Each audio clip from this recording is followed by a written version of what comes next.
Alors, on vous l'a souvent dit, mais on adore les dramas historiques.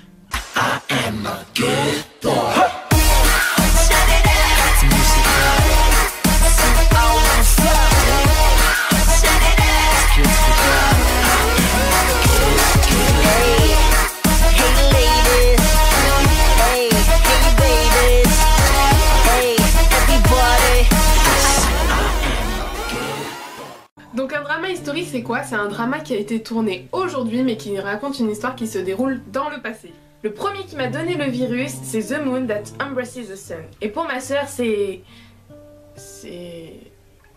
Mais Pauline, quoi déjà? Mais je sais plus!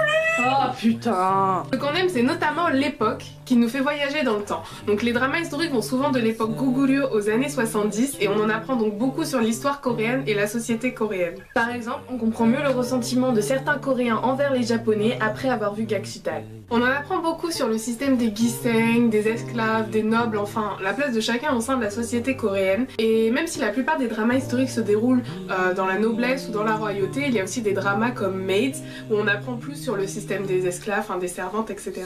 On apprend par exemple que les femmes non mariées portaient une tresse puis un chignon lorsqu'elles étaient mariées. Les hommes à l'ère Goryeo portaient un chapeau en paille, en osier, on sait pas trop ce que c'est. Puis à l'ère Joseon, ils sont passés à un chapeau en espèce de toile que l'on nomme kat. On apprend aussi que l'alcool est quelque chose qui est présent dans la culture coréenne depuis des siècles et que l'art de boire et de bien servir à boire relève d'un certain fond social. Dans les dramas historiques, on apprend aussi que la capitale de la Corée n'a pas toujours été Séoul et qu'elle n'a pas toujours porté ce nom. Par exemple, en ce moment, je regarde le drama Six Flying Dragons et la capitale de la Corée dans ce drama s'appelle Kaekyeong. Il me semble que ça ne se situe pas au même endroit où est Séoul aujourd'hui, alors que dans d'autres dramas qui sont plus récents, on va dire, dans l'histoire, comme Gakchital, la capitale est Hanyang. Comparé aux dramas récents, c'est une toute autre façon de parler, même si c'est d'une façon familière. Plus on remonte dans le temps, plus on sent que les mots utilisés sont anciens. Il y a même parfois des traductions en coréen moderne. Grâce au drama historique, on en découvre beaucoup sur les religions de l'époque. Le chamanisme notamment et le confucianisme qui est devenu une base de la réflexion coréenne.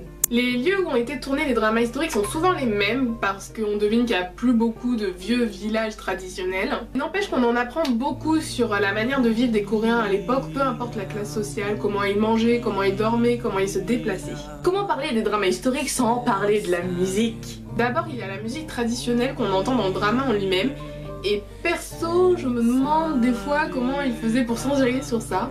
Mais d'autres fois je me dis que c'est vraiment beau avec les instruments traditionnels, la danse, les costumes.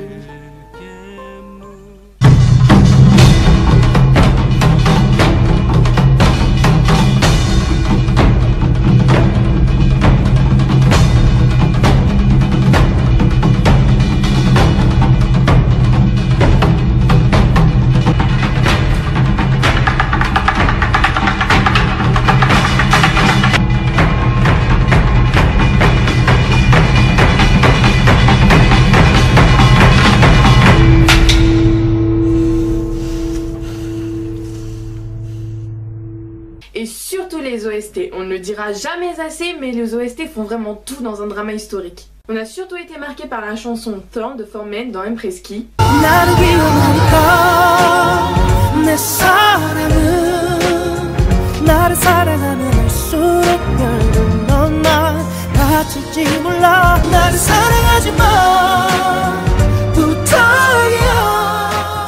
Et bien sûr Goodbye Day de Oulala Session dans Gakchital.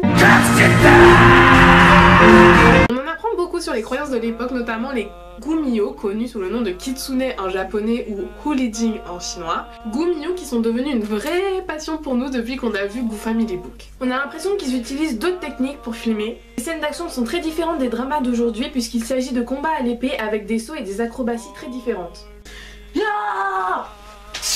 Les scénarios sont souvent concentrés sur la politique et les complots. Et honnêtement, à force de regarder ce genre de drama, je deviens complètement parano par rapport aux politiques que je vois tous comme corrompus et prêts à tout pour le pouvoir, même à tuer leurs adversaires.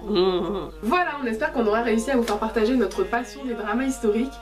N'hésitez pas à laisser dans les commentaires vos dramas historiques préférés ou nous demander s'il y en a si jamais vous voulez qu'on vous en fasse connaître. Nous on vous dit à plus pour une prochaine vidéo. Bye! Donc je ne jouais exclusivement que des personnages garçons parce que je me sens mieux en petit bonhomme, ouais. Donc mes persos hommes étaient complètement hétéros. Maintenant, c'était pas à moi de juger s'il était gay ou pas, et je trouvais ça bizarre de le faire gay si je le pensais pas gay. Suite à ça, une fois j'ai reçu une réflexion, on m'a demandé si j'étais lesbienne. Non, je suis pas lesbienne. Ben je suis pas lesbienne, j'aime les hommes, j'aime les pecs, j'aime les bons gars. Je prends beaucoup de recul avec mes personnages. Les